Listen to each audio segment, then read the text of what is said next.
Good morning. Glad you can be with us. Well, it looks like another nice day. Not too hot, not too cold. Nice morning to drive to work, which most of the folks out this side of town do. Certainly has built up out here in the last few years. Of course, the automobile made it possible. Driving, we're only 20 minutes from downtown, and a tenth of a second from our eternal reward. Next few minutes, we're going to meet some of the people down there. None of them are at all unusual. No tycoons or movie stars or financiers. They're just ordinary, everyday people. In fact, one of them will likely be a lot like you. One thing they have in common is they all drive automobiles. They're good drivers, too. Oh, they may get a ticket now and then, but it'd just be for some minor violation. Nothing they'd consider really dangerous. These are like folks we know, and those that kill and get killed are just names in the newspaper. A little ways up the next street, we're going to meet the Sheridans. Peggy, Mrs. Sheridan, that is, used to be a lot of fun. But her husband, Ed, died last year and didn't leave her much but the two youngsters. Hasn't been too easy getting along. Peggy and the kids live in the left-hand front bungalow. Oh, and my card. Now, Kathy, lunch is in the refrigerator. You'll just have to eat it up. And that address.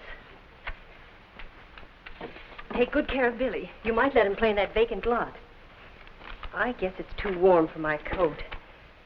I hope I've got enough gas. Now, don't forget Billy's nap right after lunch. I hate to have you miss school, Kathy, but we'll get a sitter as soon as Mother gets a job. Now, I'll be home by 5 o'clock, sure. Clean up the breakfast dishes. Goodbye, Billy. Be a good boy. Kathy. Yes, Mother? Is my petticoat showing? No. Goodbye. Goodbye, Mama. What's the matter, Kathy? Do you feel all right? You didn't kiss me goodbye. Darling, darling, darling. Mother didn't mean to. It's just... Well, this last year, you've had to help out so much. You've been more like a sister than my little girl. But we'll make up for it soon. You'll see. Everything will be wonderful. Goodbye, dear. Goodbye. Oh, my purse.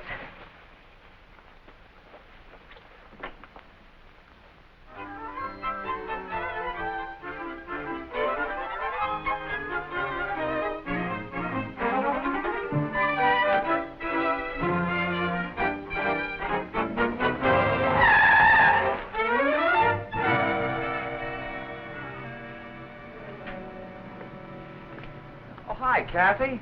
Playing hooky today, huh? Mama's gone downtown. I had to stay home and take care of the baby. Hey, what's keeping you, Holly? I haven't got all night, you know. I had to hunt up your briefcase. Well, I thought as long as you were going out selling it, it'd be kind of nice to have your price book. Let's go, darling. I haven't got all night, you know. Nice young couple, aren't they? Name is Shelby, Pat and Holly. Nice little car, too. The company supplies it. Pat's a salesman for the West Side Lumber Company. Holly works, too, at one of the big department stores downtown. And this is the last bus stop where Pat can drop her off before he turns west. They're still so fresh married, they're kind of shy about kissing in public.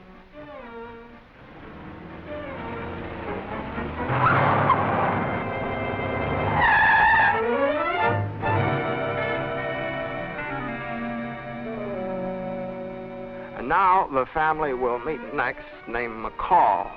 Mr. McCall, Tom.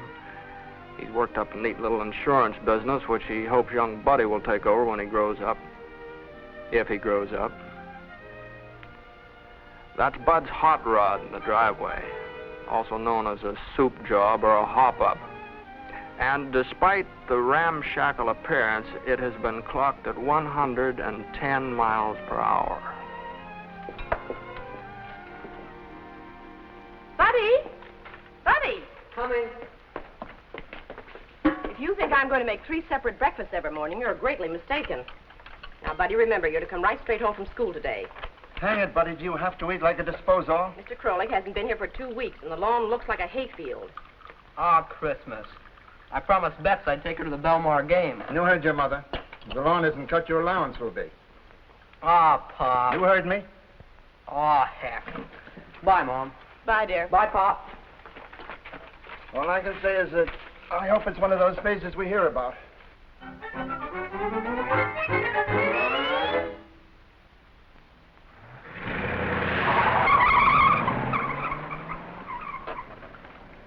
That car. It's a wonder to me he doesn't break his neck. And do you realize that we can be sued for the damage he does?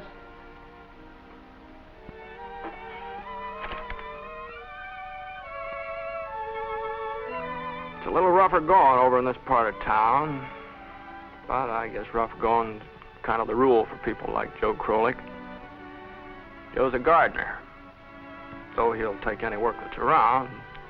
I might tell you that Joe and his wife Hedda have set their hearts on a great goal. All 4 of their kids, the 3 that's here and the 1 that's coming, they're going to start life with high school diplomas. They're going to get somewhere. Oh, Joe, what do you want for supper? With my belly full of breakfast. Don't talk to me about eating. Say, if Mrs. McCall paid me today for last month, would be good we take the kids to the beach. Maybe cook hot dogs over a fire, eh? Oh, Joe, don't forget to have those brakes fixed today. Don't worry. So we have a party, huh? Still, we should not be late to school. And tonight, when Papa gets home, we'll all be ready.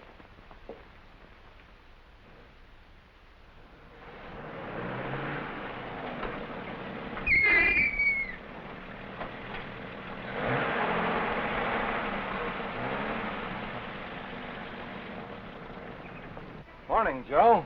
You haven't been in lately. Usual big 2? Today, 4 gallons. We take the kids to the beach tonight.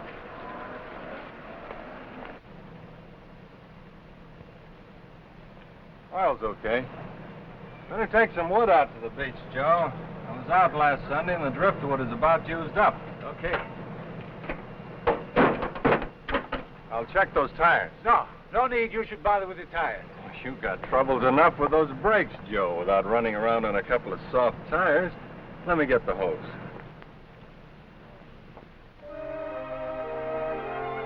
We're a little rich here up here on the hill, but that's okay. Most of them are folks that worked hard, maybe had a little luck, now are enjoying the fruits of their labors.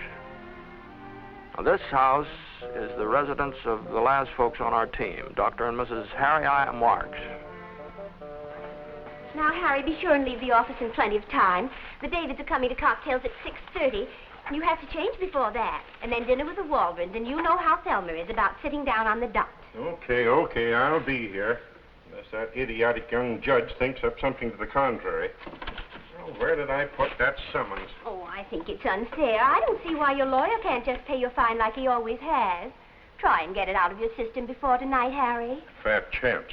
Officious young fool. Well, I've got a good mind to take this right up to the mayor.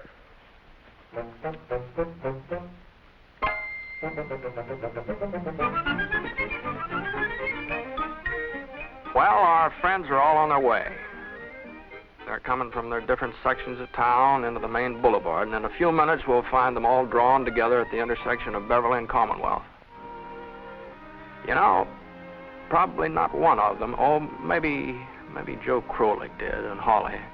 But I'll bet not one of the others ever stops to think that when you say goodbye to somebody, you may never see them again.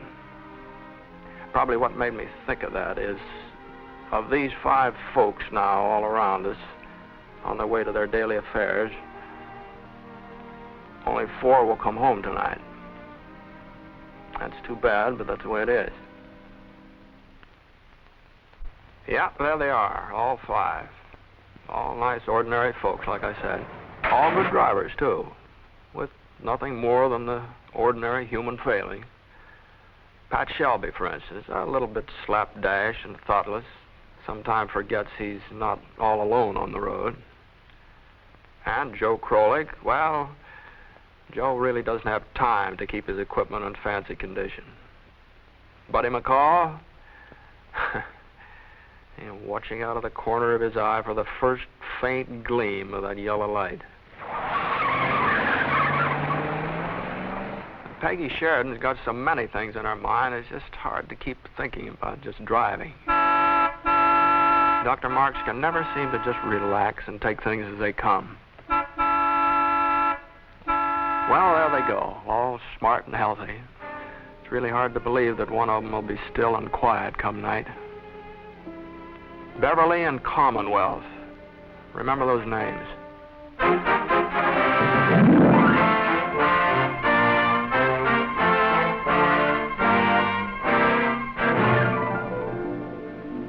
Mr. Brightman, I want you to promise me you won't be back here again. Very aye, Marks. Excessive speed and following too close on preceding vehicles. Guilty or not guilty? Your Honor, if you will study that file, I believe that you'll agree that the arresting officer should be reprimanded. Sorry, Dr. Marks. I cannot listen to a statement until you plead. Guilty or not guilty? You can't high-pressure me into pleading guilty. Nobody is trying to, Dr. Marks, but you have no legal standing before this court until you plead. Oh, well, perhaps on some silly technicality, guilty. It's utterly absurd issuing tickets like this on some penny ante offense. Well, the city would be a lot better off if the police spent their time chasing criminals. Dangerous driving is criminal, Dr. Marks. A wheel can kill a man as quick as a gun. We have to have rules of the road for the same reason as in basketball and baseball. If each driver obeyed them, all other drivers would know what to expect. 45 miles per hour in a 25-mile zone, following too closely, 2 prior violations. The fine will be $25. That's utterly ridiculous. $25 for a trivial minor violation? My dear sir, and the rest of you here in this court, let's get one thing straight right now. This court recognizes no such thing as a minor violation. Lucky violations, yes, but not minor. The dividing line between a minor violation and a charge of manslaughter is usually 1/10 of a second and a lot of luck. All right. Where do I pay? On second thought, Dr. Marks, I think it best if you don't buy your way out of this. $25 won't make a lasting impression on you, and it certainly won't teach you proper driving habits. I therefore withdraw the fine and sentence you to 3 days in jail, or, if you so elect, to the remainder of the day at Belmar High School, there to attend all classes of the day in the driver education and training courses.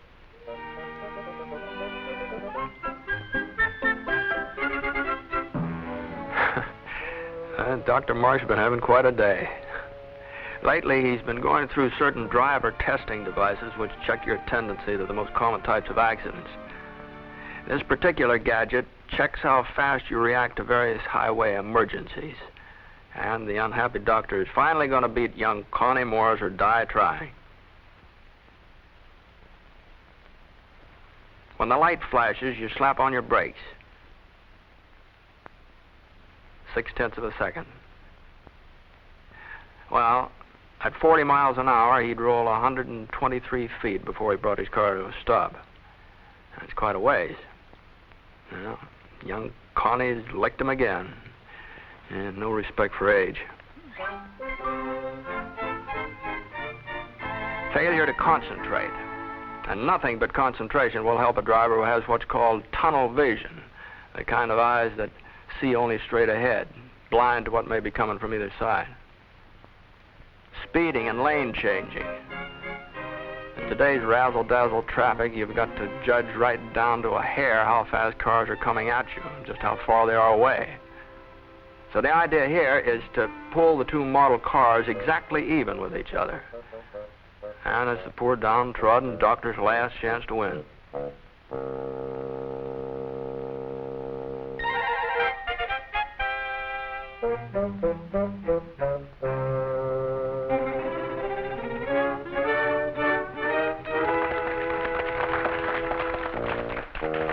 Well,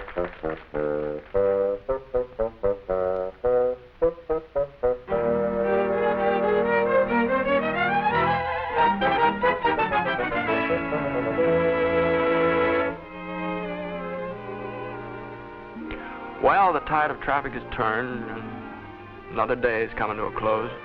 And it did turn out nice for everybody, just as we expected.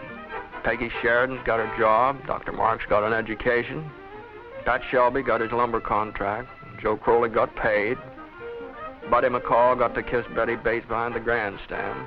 Very successful day. They're all driving along toward home now. Most of them taking a chance on an occasional minor violation, as usual. And most of them getting away with it, also as usual. Can't tell. Taking up chances and you may gain much as 15, 20 seconds on the homeward trip.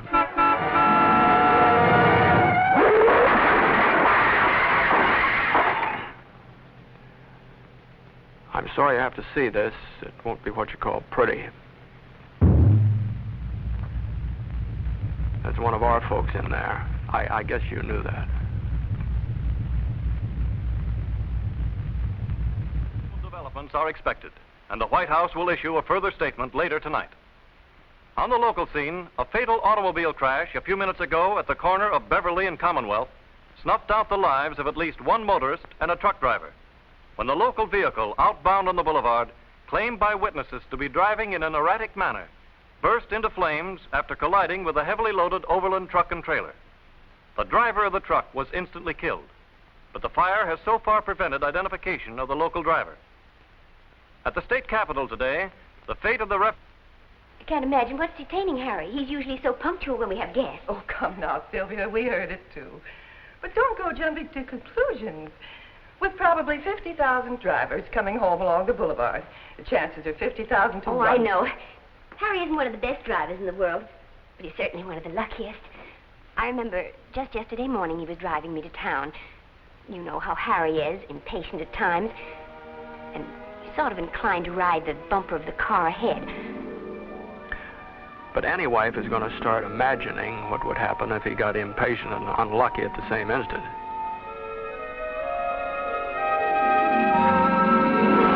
As I said, that was too much for John. After all, he said to the officer, it was only a minor violation. You can't... Oh, I'm sorry. I thought I heard a car.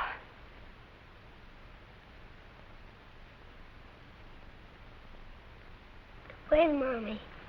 Mommy's messed up. Billy, don't say such things. Mama's all right. She's always all right. But all right isn't what she's picturing in her anxious young mind.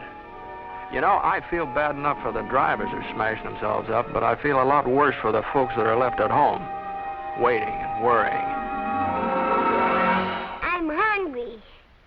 Where's Mommy?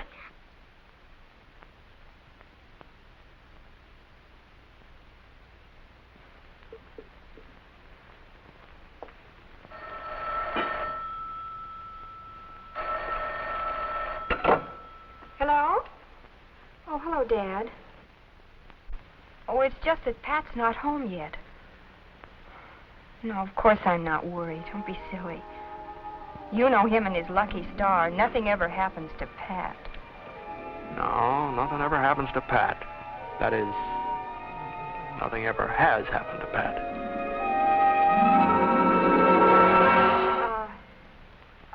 I'll have to call you back later.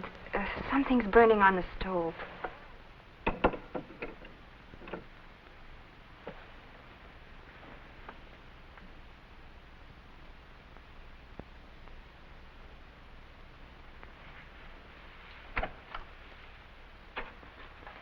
Oh, come away from the window. It's bad luck to watch. Go to the bedroom, take off your coats, so that Papa won't see you waiting. Papa wants to have us a swell ride, so he's getting his car fixed. That's all. You remember, she asked him just this morning to get the brakes fixed. But what if he didn't take the time? When you hear the tone, the time will be exactly 7:32 1/2. Thought my watch might be a little fast. Don't know what gave me the idea. Molly, you don't suppose I was a little too harsh with him this morning, do you? Oh, no, of course not, Tom. It's just that he's at that irresponsible age. Anyway, he was going to take Betty to the Belmar game after school today, remember? Mm-hmm. Hey, he's got to get rid of that gasoline pogo stick. It isn't safe. It should be safe. He's young and smart. Of course, there are other drivers on the same road, not so young and smart. Hello, Mother. Hi, Pop. Isn't dinner ready yet? Oh, Buddy. Pop, what's the matter? You look like you've seen a ghost. Buddy, you've got to get rid of that car. You've had your mother scared half to death. What's the matter with my car? Don't blame me for being late. I hit 70 on the way home. Blame that dopey old driver that crawled over in front of me without looking. Say, how about a little dinner? I'm hungry.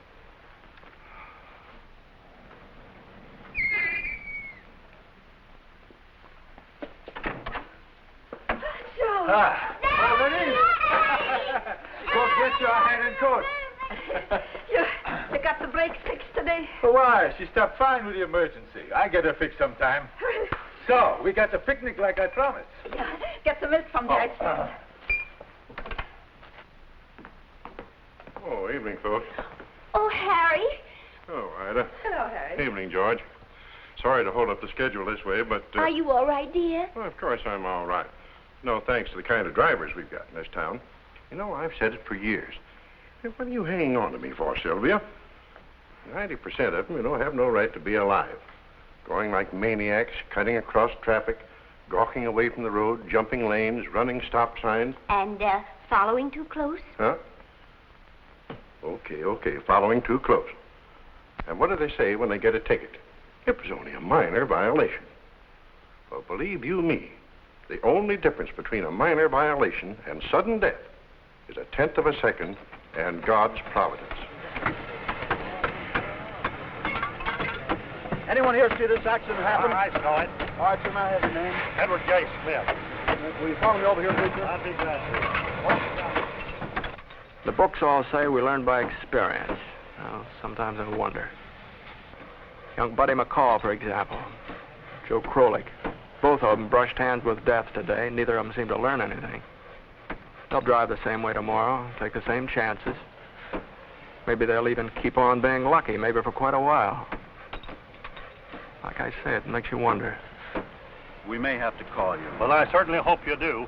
It's nothing short of murder to drive an automobile like that. Yeah, you'd think so. But until somebody got in the way, it was nothing but a minor violation. The driver picked the wrong time, that's all. 61T, 61T, correction on your last call. Should be 1056 North Cedar for notice on accident victim. Hey, that's right up near me, just south of Hillsdale. One of them courts. I'm nearly out of my head, Daddy. It's his bowling night, and he's always early. I just know something's happened to him. Isn't there anything you can do?